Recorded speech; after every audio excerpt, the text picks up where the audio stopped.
Chemistry का ये 5वां पार्ट है। 4 पार्ट हम लोगों ने अब तक से कर लिया था। तो 4 पार्ट हम लोगों ने कर लिया है। अब तक हम लोगों ने केमिस्ट्री में पहले पार्ट में हम लोगों ने देखा था कि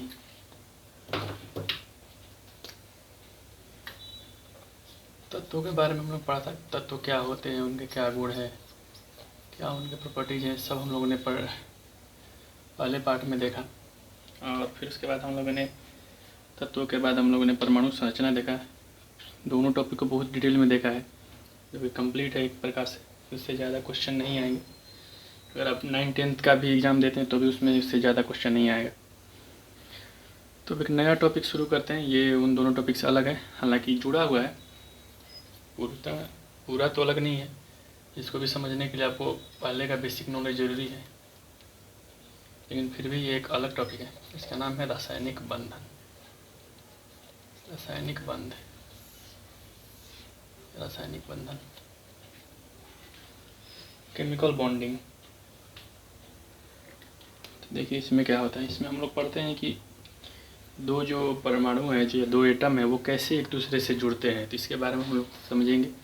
इसको हम लोग पूरा डिटेल से करेंगे और अच्छे से इसको हम लोग समझेंगे। चलिए शुरू करते हैं इसको। हमने बताया था कि जो भी परमाणु होते हैं उनको स्थायित्व के लिए, इसके पिछले वाला पार्ट, उसके अंतिम जो सेल है उसमें 8 इलेक्ट्रॉन चाहिए अंतिम कक्षा में। तो वहीं 8 इलेक्ट्रॉन करने के लिए जो भी वो लोग या इलेक्ट्रॉन देंगे या लेंगे या इलेक्ट्रॉन साझा करेंगे, तो उसी के बारे में हम लोग इस वाले में रासायनिक बंधन में उसी के बारे में पढ़ेंगे। कैसे वो इलेक्ट्रॉन देते हैं या लेते हैं। देखिए इसके होते हैं 3 प्रकार। सबसे पहला प्रकार है वैद्युत संयोजक। इसी को हम लोग आयनिक बंध भी कहते हैं। आयनिक बंध या वैद्युत संयोजक बंध, इंग्लिश में इसको इलेक्ट्रोवायलेंट बंध कहते हैं। इलेक्ट्रोवायलेट बॉन्ड। तो ये पहला प्रकार है। 3 प्रकार होते हैं, एक सहसंयोजक होता है, एक उपसहसंयोजक होता है, एक और होता है हाइड्रोजन बॉन्ड। तो उसको भी देखेंगे। तो पहले हम लोग इसी को देख लेते हैं, इसमें क्या होता है। देखिए इसमें क्या होता है कि जो एटम होता है वो इसमें या तो इलेक्ट्रॉन को त्याग करेगा या फिर इलेक्ट्रॉन को ग्रहण करेगा।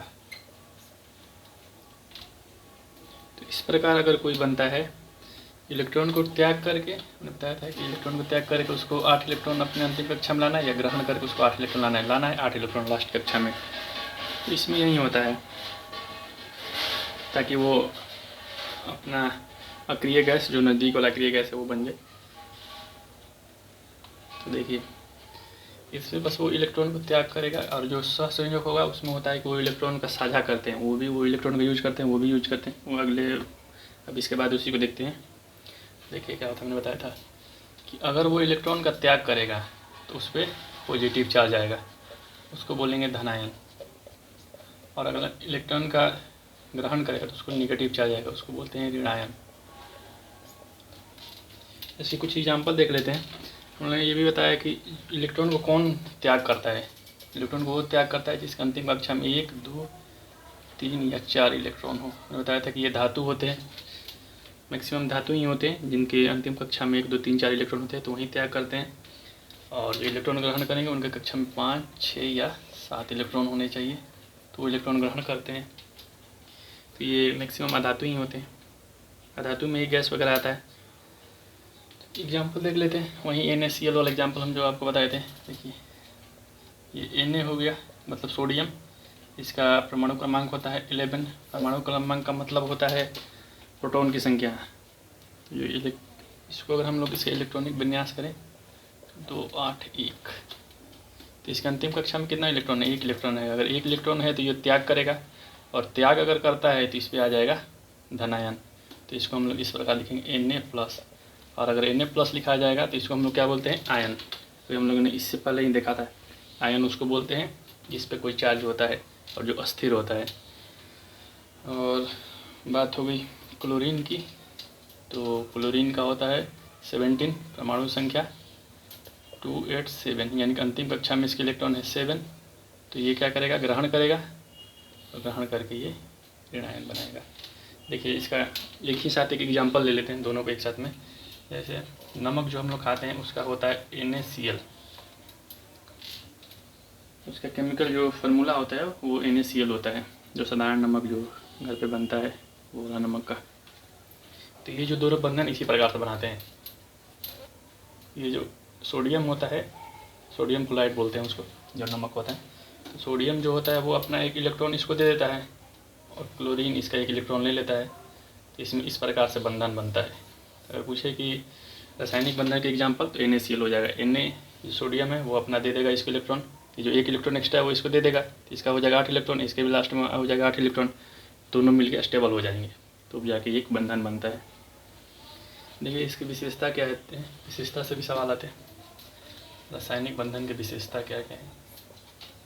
तो इसकी विशेषता है कि इसका जो गलनांक और क्वथनांक दोनों उच्च होता है, यानी कि ये मजबूत बंधन बनता है, इसीलिए इसका जो गलनांक होता है यानी कि गलता है बहुत ज़्यादा ताप पे, क्वथनांक भी इसका बहुत ज़्यादा होता है।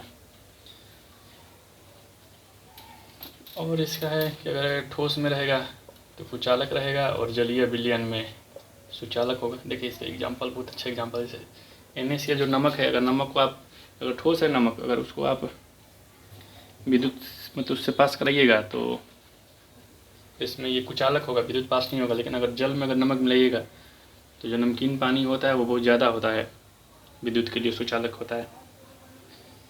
और ये है कि जल में घुलनशील होते हैं, इसी एग्जाम्पल हम लोग सब समझ जाएंगे। जल में घुलनशील होते हैं, नमक होता ही है। रवेदार होते हैं, यानी कि छोटे छोटे मतलब ठोस जैसे जो होते हैं, तो नमक होता ही है रवेदार। और मजबूत बंधन है, मैंने बताया मजबूत बंधन है, ये मजबूत बंधन है तभी इसका गलनांक और क्वथनांक ज़्यादा है। फिर इसके बात करें तो ये प्रबल चुंबकीय विलायक होते हैं, और इसमें जो जैसे हम लोग ये जब अम्ल भस्म और क्षार पढ़ेंगे, हम लोग लवण पढ़ेंगे, तो जो भी सारे जो भी लवण होते हैं वो सब इसी में आते हैं, रासायनिक बंधन में ही। रासायनिक बंधन का देखिए सबसे सिंपल सा यही इसका है कि वो एक इलेक्ट्रॉन त्याग करेंगे या एक इलेक्ट्रॉन ग्रहण करेंगे, या 2 इलेक्ट्रॉन त्याग करेंगे, मतलब इलेक्ट्रॉन त्याग ही करेंगे और दूसरा ग्रहण करेगा, दोनों साझा नहीं करेगा। तो इसमें ये है, इसमें मतलब इलेक्ट्रॉन का स्थानांतरण जरूरी है, तभी वो रासायनिक बंधन कहलाएगा। कि देखिए ये इलेक्ट्रॉन इसको दे रहा है, तभी उसका होगा।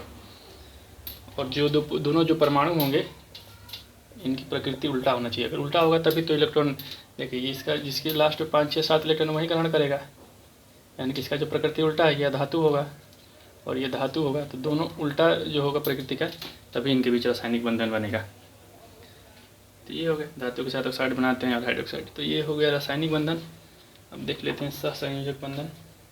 ये इसके थोड़ा सा विपरीत है, विपरीत नहीं है, ये इसी का अगला पार्ट है, देखते हैं इसको मिटा देते हैं फिर देखते हैं। तो रासायनिक बंधन में हम लोगों ने देखा कि इलेक्ट्रॉन का जो हो वो त्याग जरूरी है, मतलब या तो इलेक्ट्रॉन त्याग करे या इलेक्ट्रॉन ग्रहण करे, ये जरूरी है उसमें। सहसंयोजक बंधन इससे अलग होता है, इसको समझते हैं। सहसंयोजक बंधन, सहसंयोजक बंधन अंग्रेजी में बोलते हैं कोवैलेंट बॉन्ड। इसका तो नाम से ही समझ में आ रहा है, सहसंयोजक यानी कि दो जो है वो एक साथ मिल के करेंगे। इसमें देखिए क्या होता है, जो इलेक्ट्रॉन, जैसे कोई अगर परमाणु है उसका एक इलेक्ट्रॉन है और दोनों उस इलेक्ट्रॉन को साझा कर लिए हैं, तो उस इलेक्ट्रॉन का यूज वो दूसरा एटम भी कर रहा है और ये एटम भी कर रहा है। ये केवल अधातु और गैस में हो सकता है, क्योंकि धातु जो होते हैं वो तो अपना इलेक्ट्रॉन त्याग कर देते हैं, लेकिन जो अधातु होते हैं वो इलेक्ट्रॉन त्याग नहीं करते हैं। तो अगर 2 गैस मिले तो इस प्रकार का ही होगा।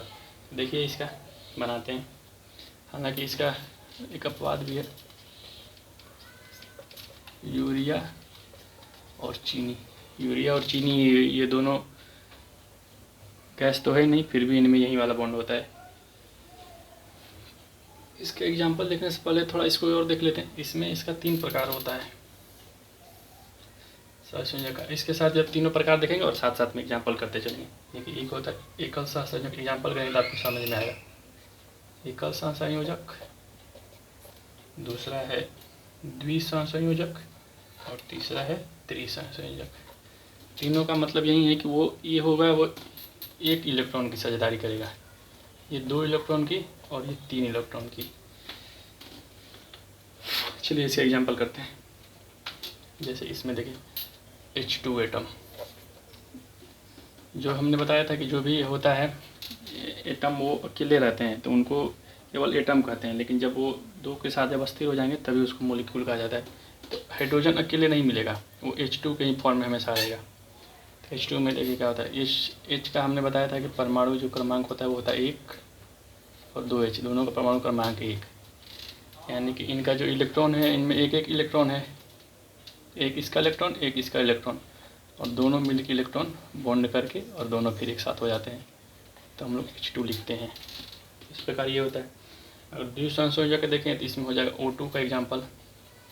ऑक्सीजन का होता है 8 परमाणु संख्या, तो इसमें 8 इलेक्ट्रॉन है,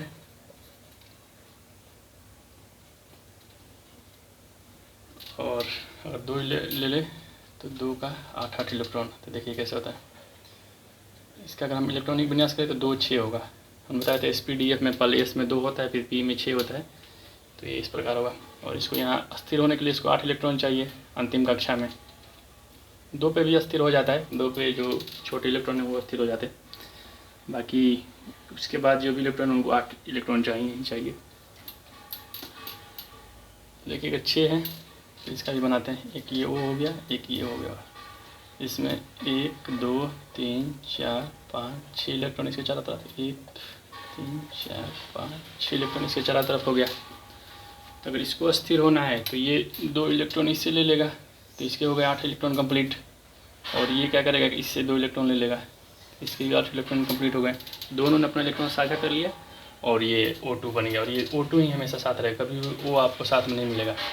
अगर वो साथ में रहेगा तो वहाँ पर आपको लग जाएगा 2-।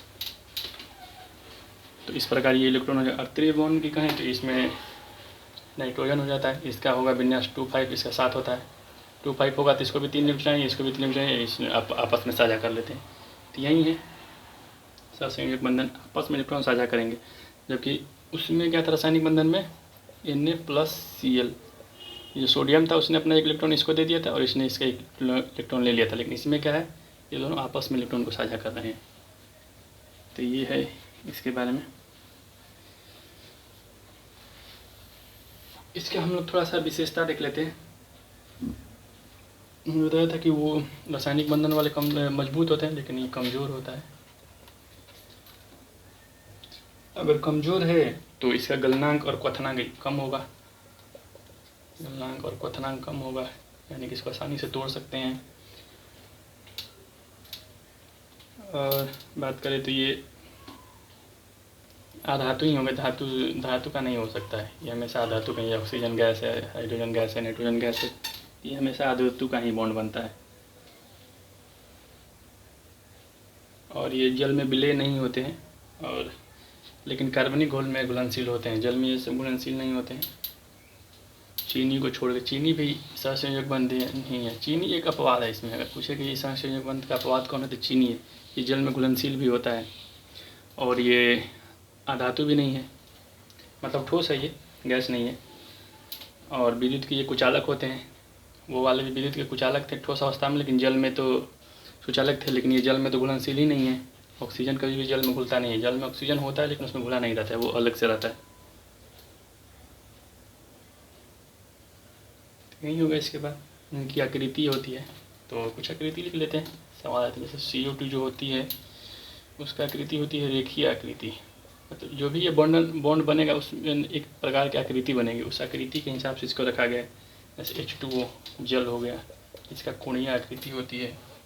NH3 पिरामिड की तरह की आकृति होती है, और बेंजीन की समतल होती है। ये इम्पोर्टेंट है।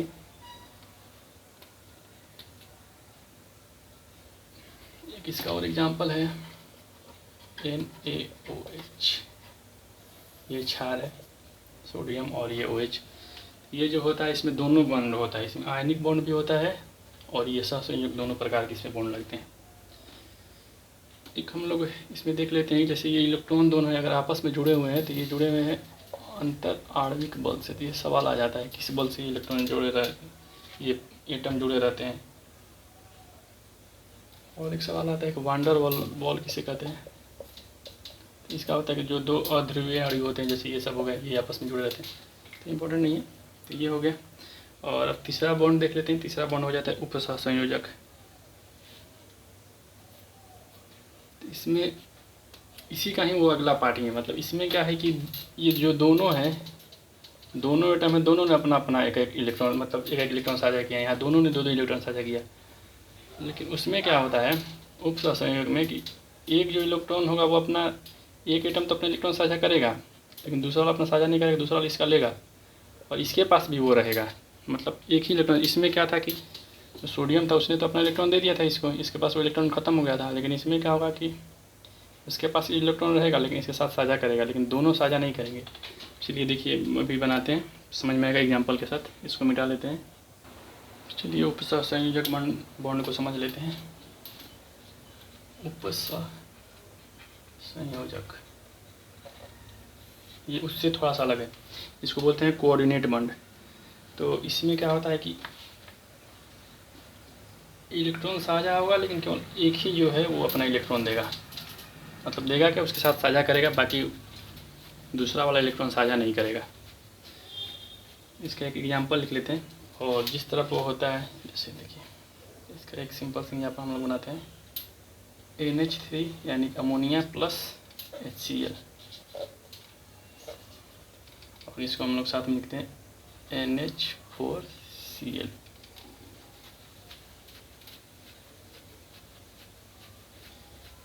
देखिए इसमें क्या हो गया, ये जो H है इसने अपना इसके साथ साझा किया और साथ मिलकर एक बॉन्ड बन गए।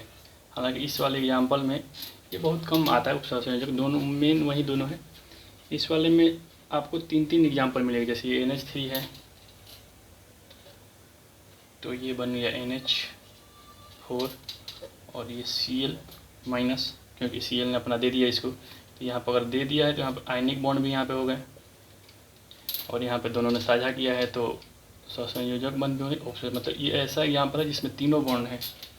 इसके और एग्जाम्पल देखें तो कार्बन मोनोऑक्साइड, ऑक्सीजन, O3 होता है, जो ओजोन होता है, यही चलो। इसकी विशेषता यही है कि ये सबसे कमज़ोर बॉन्ड है। बस इसमें यही समझना है कि ये बस एक ही जो एटम होगा वही इलेक्ट्रॉन साझा करेगा, बाकी दोनों एटम अपना इलेक्ट्रॉन साझा नहीं करेंगे इसमें। जबकि सहसंयोजक में दोनों अपना इलेक्ट्रॉन साझा करती थी, और रासायनिक बंधन में तो केवल बस एक इलेक्ट्रॉन देगा, दूसरा ग्रहण करेगा। इसकी विशेषता यह है कि सबसे कमज़ोर, इसका गलनांक सबसे निम्न होता है। अगर पूछे कि सबसे कमज़ोर बॉन्ड करना है तो उपसहसंयोजक, फिर सहसंयोजक, और उसके बाद फिर रासायनिक बंध सबसे मजबूत। तो ये भी ज्यामितीय आकार बनाती हैं। इसके बाद हमने बताया था कि एक और बॉन्ड होता है जिसको बोलते हैं हम लोग हाइड्रोजन बॉन्ड। तो हाइड्रोजन बॉन्ड देख लेते हैं। हाइड्रोजन बॉन्ड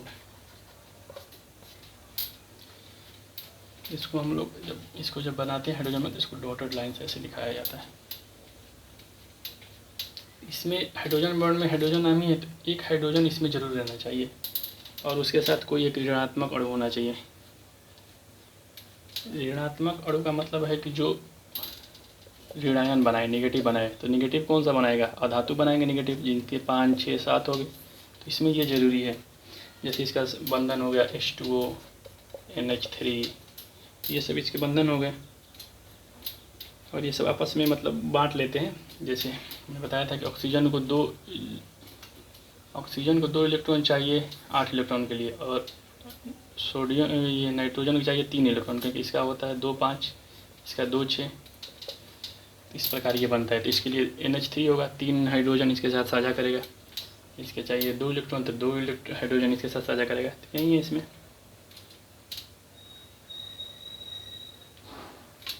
इसमें DNA, RNA भी इसी का एग्जाम्पल होता है, हाइड्रोजन बॉन्ड का ही। और जितना ज़्यादा इसमें होगा वही होगा। अगर 2 से ज़्यादा अगर ये है, इसमें 2 या अधिक है तो इसको अंतर अणुक बल कहते हैं। और जितना ज़्यादा अगर हाइड्रोजन होगा, जैसे इसमें 2 हाइड्रोजन है तो इसकी सैनता कम होगी। सैनता यानी कि कम गाढ़ा होगा।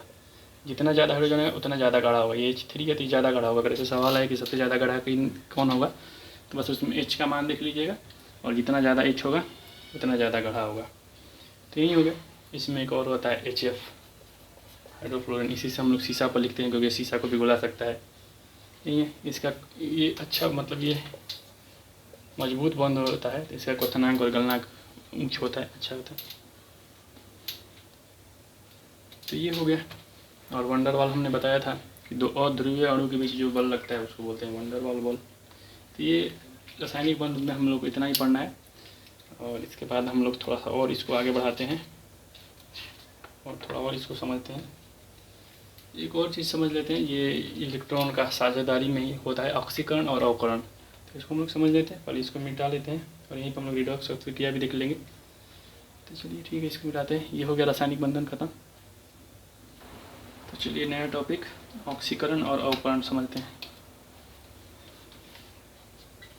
ऑक्सीकरण, ऑक्सीडाइजेशन, अवकरण मतलब रिडक्शन। सिंपल सा ये फार्मूला है, इसको ये ज़्यादा बड़ा फार्मूला नहीं, सिंपल सा है, बस इसमें कुछ ज़्यादा समझना नहीं है।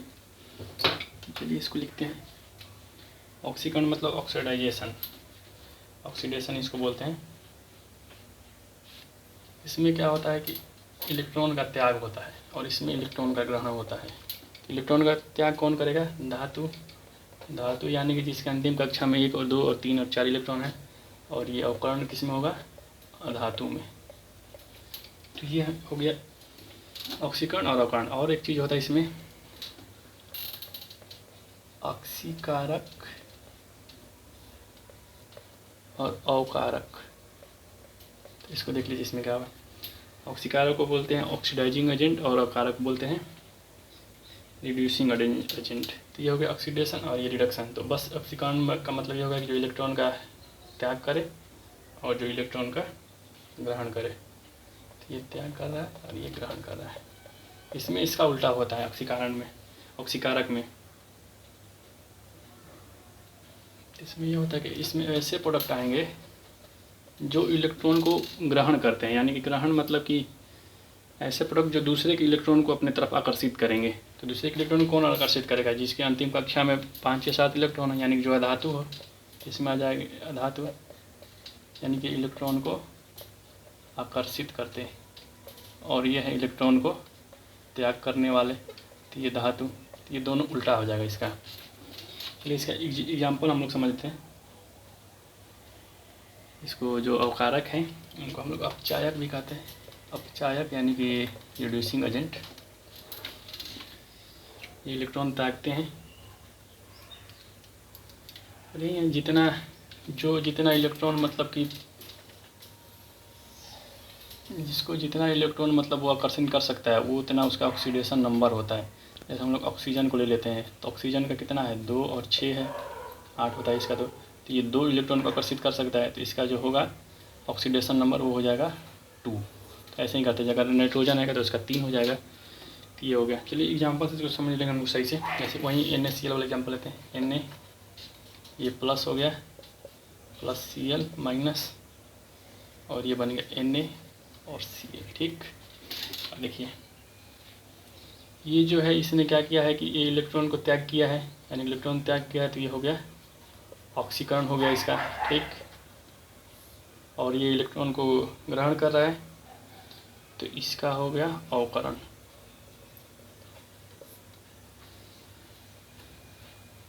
लेकिन ये जो है वो इलेक्ट्रॉन त्याग करने वाला है, तो इसका हो गया, ये हो गया अवकारक या अपचायक। और ये इलेक्ट्रॉन को ग्रहण करने वाला है, तो ये हो गया ऑक्सीकारक। तो ये हो गया, बस इसमें यही देखना है। जो ऑक्सीकरण होगा जिसके साथ वो हो गया अपचायक, और जो जिसका अवकरण होगा वो हो गया ऑक्सीकारक। और इसमें एक और होता है रिडॉक्स अभिक्रिया, जिसमें ऑक्सीकरण अपचयन साथ हो, नहीं दो इसी को, जैसे ये देखिए इसमें क्या हुआ है, दोनों एक साथ हुआ है। इसमें यहाँ पे ऑक्सीकरण हुआ है, यहाँ पे अवकरण हुआ है। तो अगर दोनों एक साथ हो तो इसी को हम लोग बोलते हैं रिडॉक्स अभिक्रिया। रिडॉक्स अभिक्रिया यही पूछेगा, ऑक्सीकरण अपचयन जिसमें साथ हो तो उसको क्या कहते हैं? तो रिडॉक्स अभिक्रिया कहते हैं। इसमें अलग हुआ है, इसमें अलग हुआ है। इसमें ऑक्सीकरण हो गया है और अपचायक है ये, और ये अवकरण हुआ है, लेकिन ये ऑक्सीकारक है। ये हो गया।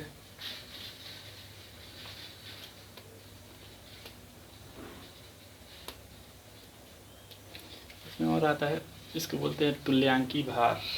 देखिए ये क्या होता है, इसका फार्मूला होता है परमाणु भार बटा में संयोजकता है। ये थोड़ा एक्स्ट्रा फैक्ट हो गया, इसको लिखवा देते हैं। इसमें क्या है कि जितना मोल इलेक्ट्रॉन अगर इसमें भाग, जैसे इसमें 1 इलेक्ट्रॉन भाग ले रहा है, जितना मोल इलेक्ट्रॉन भाग लेगा उसी को बोलते हैं तुल्यांकी भार। तो ये हो गया इसके बारे में। चलिए अब वीडियो को आगे बढ़ाते हैं और रासायनिक अभिक्रिया भी आज ही समझ लेते हैं। हम लोगों ने देख लिया था रासायनिक बंधन क्या होते हैं, और ये ऑक्सीकरण अवकरण देख लिया, सिंपल सा टॉपिक है। इसके बाद हम लोग करेंगे अब रासायनिक अभिक्रिया। रासायनिक अभिक्रिया थोड़ा बड़ा टॉपिक है, कई प्रकार के अभिक्रिया होते हैं, तो जल्दी जल्दी सबको समझ लेंगे इसी में। चलिए समझते हैं रासायनिक अभिक्रिया। रासायनिक अभिक्रिया क्या होती है? रासायनिक अभिक्रिया, रासायनिक शब्द जहाँ भी आ जाए इसका मतलब ये है कि इलेक्ट्रॉन का त्याग जरूर होना चाहिए, तभी वो रासायनिक क्रिया हो सकती है। इसमें क्या होता है कि दो पदार्थ मिलके और नए पदार्थ मिल जाते हैं, और जो भी दो मतलब एटम मिलेंगे और एक नया प्रकार का, जैसे हाइड्रोजन ऑक्सीजन मिलके जल बनाता है उसी प्रकार। और जो जैसे रासायनिक अभिक्रिया में दो पदार्थ मिलके या दो से अधिक पदार्थ मिलके एक नया पदार्थ बनाएंगे, तो जो पदार्थ मिलेंगे हम लोग उसको बोलते हैं अभिकारक। अभिकारक उनको बोलते हैं रिएक्टेंट, यानी कि जो पदार्थ मिलके बनाएंगे, जैसे H और अगर O2 है इसको इसे लिखते हैं Na+Cl अगर है तो ये हो गया अभिकारक, और NaCl जो हो गया वो हो गया उत्पाद। यही रासायनिक अभिक्रिया में। इससे पहले थोड़ा सा ये देख लेते हैं भौतिक परिवर्तन और रासायनिक परिवर्तन किसे कहते हैं, तभी हम लोग इसको और सही से समझ पाएंगे। और ये इम्पोर्टेंट टॉपिक है क्योंकि इससे सवाल आते हैं भौतिक परिवर्तन से। भौतिक परिवर्तन और दूसरा हो गया रासायनिक परिवर्तन, दोनों को एक ही साथ करते चलेंगे तो समझ में आएगा दोनों में अंतर क्या क्या है। देखिए भौतिक परिवर्तन क्या है, इसका सबसे मतलब आसान तरीका है समझने का कि इसको हम लोग वापस पा सकते हैं। अगर ये कंप्लीट हो जाए तो वापस इसको हम लोग रिवर्स कर सकते हैं, लेकिन इसको हम लोग रिवर्स नहीं कर सकते हैं। रिवर्स नहीं कर सकते मतलब वापस इसको नहीं पा सकते हैं। जैसे एग्जांपल देते हैं, अगर हम लोग पानी को, अगर हम लोग बर्फ़ बनाएं तो बर्फ़ को फिर वापस पानी बना सकते हैं, लेकिन अगर हम लोग कागज़ को अगर जला दे तो फिर कागज़ तो बनेगा नहीं, वो फिर वो इसी को बोलते हैं रासायनिक अभिक्रिया, यानी कि जिसको हम लोग वापस नहीं कर सकते हैं। जैसे दूध है, दूध से दही बन गया तो दही को तो फिर हम लोग दूध बना नहीं सकते हैं, तो यही इसमें है। और है अगर मोम गल गया, देखिए जैसे मोम का गलना, मोम गल गया तो फिर उसको हम लोग ठंडा करके फिर उसको जमा सकते हैं, लेकिन अगर मोम को हम लोग जला दिए मोमबत्ती तो फिर वो तो होगा नहीं। तो यही सब है। इसमें क्या होता है कि कम ऊष्मा निकलती है, ये सवाल आता है। ऊष्मा के इसमें कम निकलता है और इसमें ऊष्मा ज़्यादा निकलता है। तो बस यही है रासायनिक अभिक्रिया में, ये रासायनिक परिवर्तन और भौतिक परिवर्तन में अंतर। तो ऐसे ही सवाल आते हैं, जिसको हम लोग वापस कर सकते हैं वो है भौतिक परिवर्तन और रासायनिक परिवर्तन हो गया। इसके एक दो एग्जाम्पल हो गए। अब चलिए रासायनिक समीकरण को देखते हैं। चलिए रासायनिक अभिक्रिया देखिए, इसमें क्या होता है कि दो जैसे अभिकारक और उत्पाद निकलेंगे, दो या दो से अधिक पदार्थ मिलेंगे। अगर जो अभिकारक में जितने एटम है और इतने जिसमें है, दोनों का मान समान होना चाहिए एटम का, ये दोनों अंतर नहीं होगा। जो भी परमाणु इसमें जितना भाग लिया उसमें उतना ही परमाणु उसमें भी मतलब उत्पाद में उतना ही होगा, यानी कि इसमें कोई द्रव्यमान में चेंज नहीं होगा। इसीलिए इसको बोलते हैं द्रव्यमान संरक्षण का नियम। द्रव्यमान सेम रहेगा दोनों का। तो ये हो गया। अगर परमाणु समान नहीं होते हैं दोनों तरफ तो उसको कंकाली अभिक्रिया कहते हैं। चलिए इस रासायनिक अभिक्रिया के प्रकार को देख लेते हैं। कई प्रकार हैं इसके, बहुत सारे प्रकार हैं, तो एक एक प्रकार को देखते हैं। ज़्यादा नहीं दिखाएंगे, जल्दी जल्दी सारा प्रकार करते हैं। तो पहले होता है संयोजी अभिक्रिया। संयोजी अभिक्रिया, तो इसमें क्या होता है कि दो पदार्थ मिलकर और एक नया पदार्थ बनाते हैं, जैसे CaO और H2O।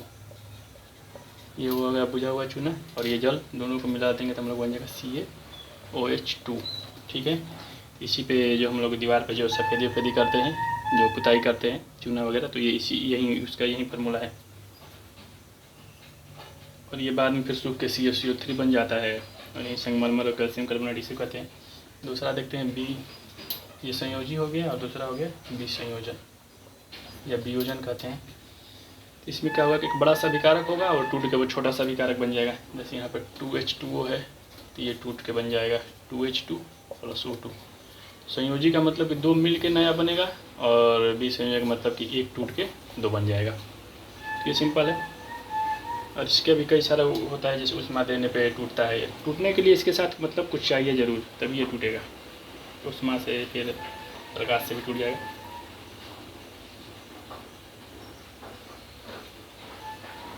और देखिए विस्थापन अभिक्रिया तीसरा,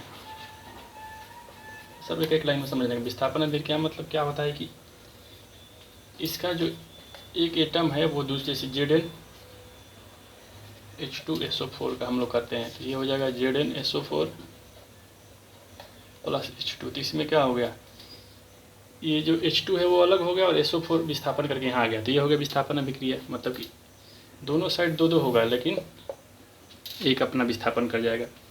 फिर होगा द्विविस्थापन। द्विविस्थापन मतलब कि Zn का भी विस्थापन होगा, इसका भी विस्थापन होगा, तो ये हो गया। और देखिए ये एक हो गया संयोजी विसंयोजी, मतलब कि दो मिल के एक बनेंगे तो संयोजी, दो अलग हो गए तो विसंयोजी। विस्थापन मतलब कि एक का विस्थापन होगा तो विस्थापन, द्विविस्थापन यानी दोनों का विस्थापन होगा। फिर देखिए एक होता है ऊष्माक्षेपी और दूसरा होता है ऊष्माशोषी। ऊष्माक्षेपी का जो अर्थ है जिसमें से ऊष्मा निकलता है, क्षेपी मतलब ऊष्मा उत्पन्न होता है, ठीक। इसको बोलते हैं एक्जोथर्मिक। और ऊष्माशोषी को बोलते हैं एंडोथर्मिक। इसमें जो होगा वो ऊष्मा का अवशोषण होगा। शोषी मतलब अवशोषण, क्षेपी मतलब ऊष्मा का उत्सर्जन हो गया है, ये हो गया। तो चलिए इसको और देखते हैं, इसके कुछ एग्जाम्पल देख लेते हैं। अगर इसमें ऊष्मा का अगर उत्सर्जन होगा तो जो निकाय है, यानी कि जो भी जहाँ पे ये होगा अभिक्रिया, उसका तापमान बढ़ जाएगा और यहाँ पे तापमान घट जाएगा। देखिए तापमान किसका घट गया है, जो प्रकाश संश्लेषण है वो इसी का एग्जाम्पल है, ऊष्माशोषी का। क्योंकि सूर्य का प्रकाश को शोषण करके और फिर एक नया उत्पाद बनाते हैं। और इसका हो जाएगा श्वसन। जब हम लोग सांस लेते हैं तो देखते हैं हम लोग का सांस जो गर्म होता है, तो इसमें यही होता है, यहीं ग्लूकोज जो बनता है प्रकाश संश्लेषण से वहीं यहाँ पर टूटता है, तो ये हो गया। और एक होता है ऑक्सीकरण, एक होता है यही बनाते हैं, तो ये दो, ये हो गया दो और दो। और एक होता है उत्क्रमण, उत्क्रमणीय, और एक है अनुत्क्रमणीय। तो ये यही रासायनिक और वो वाला हो गया। ये जो होता है उत्क्रमणीय मतलब दोनों दिशा में होगा। जैसे देखिए 2H,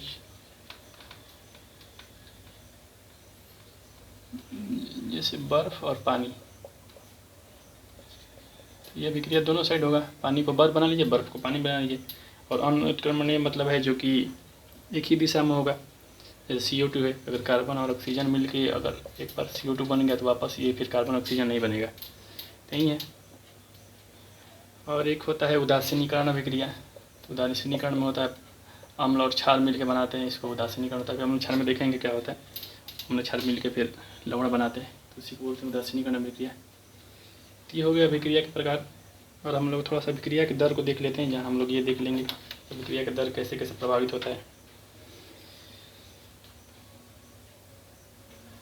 तो देखिए यहीं पे समझ लेते हैं अभिक्रिया का जो दर है। जैसे ये अभिक्रिया हो रहा है, कोई भी अभिक्रिया, तो जो अगर इसका दर कैसे प्रभावित होता है, अगर हम लोग इसका सांद्रण बढ़ा दें, यानी कि गाढ़ा रहेगा, तो अभिक्रिया ज़्यादा होगा।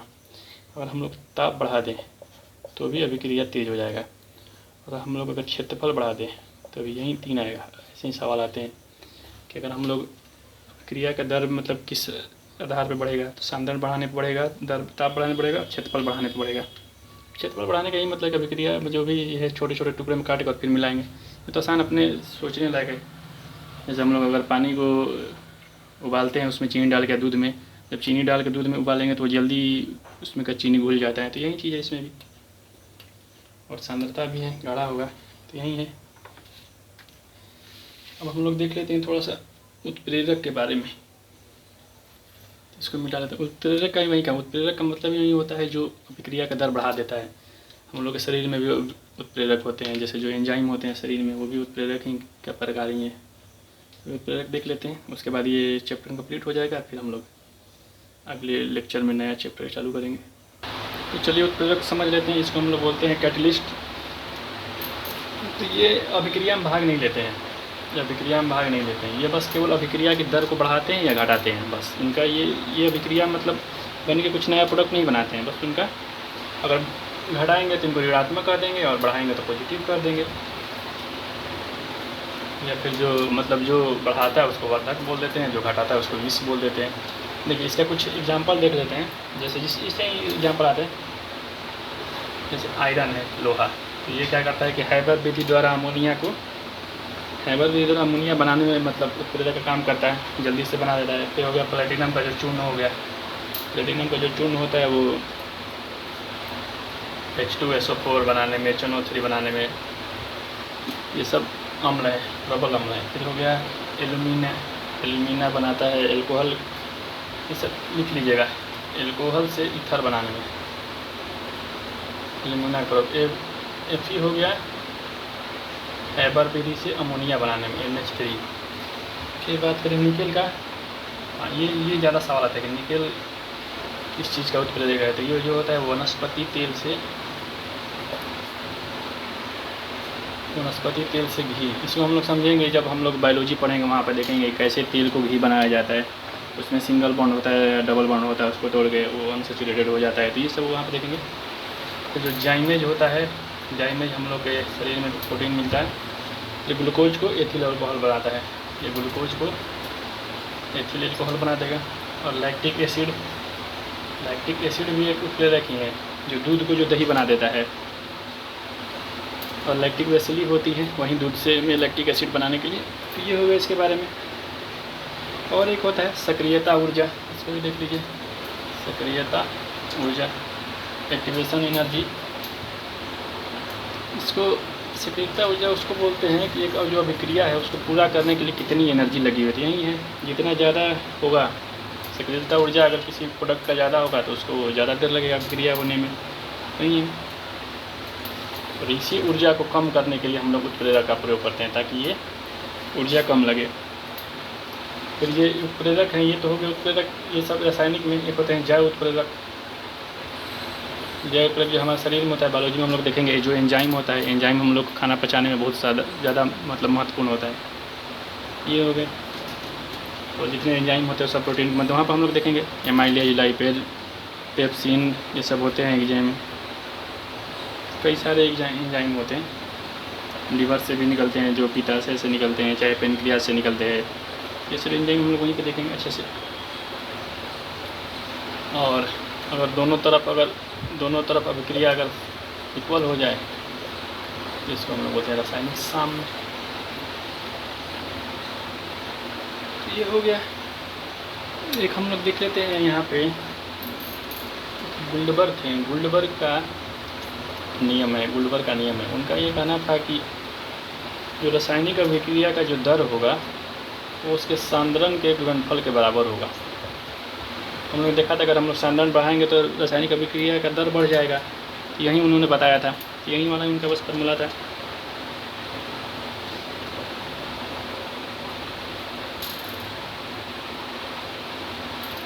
इन्हीं का ये गुल्डबर्ग का नियम था। अगर आया कि ये नियम सांद्रण का दर वाला नियम किसका है, तो ये गुल्डबर्ग का नियम है। एक और है लास-सटेलिया का नियम। ये सब इम्पोर्टेंट नहीं है इतना, बस इसको समझ लेना है, क्या पता एग्जाम में क्या आ जाए। इनका यही कहना था कि अगर हम लोग अभिक्रिया में अगर बाहरी परिवर्तन करते हैं, अगर मान लीजिए यहाँ अगर हम लोग परिवर्तन करते हैं, जिधर परिवर्तन नहीं होगा उधर अभिक्रिया बढ़ जाएगी। बस इनका यही नियम था। गुल्डबर्ग वाला नियम इम्पोर्टेंट है। तो इस प्रकार हम लोगों ने ये पूरा चैप्टर ख़त्म कर लिया है। रासायनिक अभिक्रिया ख़त्म हो गया और हम लोग ने आज बहुत सारा ख़त्म किया। रासायनिक बंधन ख़त्म किया, ऑक्सीकरण, अवकरण किया। तो ये वाला पूरा चैप्टर कंप्लीट हो गया। और हम लोग अब अगला वीडियो होगा उसमें हम लोग अब देखेंगे, नया चैप्टर चालू करेंगे जिसमें हम लोग पीरियोडिक टेबल से शुरू करेंगे। Thank you. आज के लिए बस इतना ही रहने देते हैं।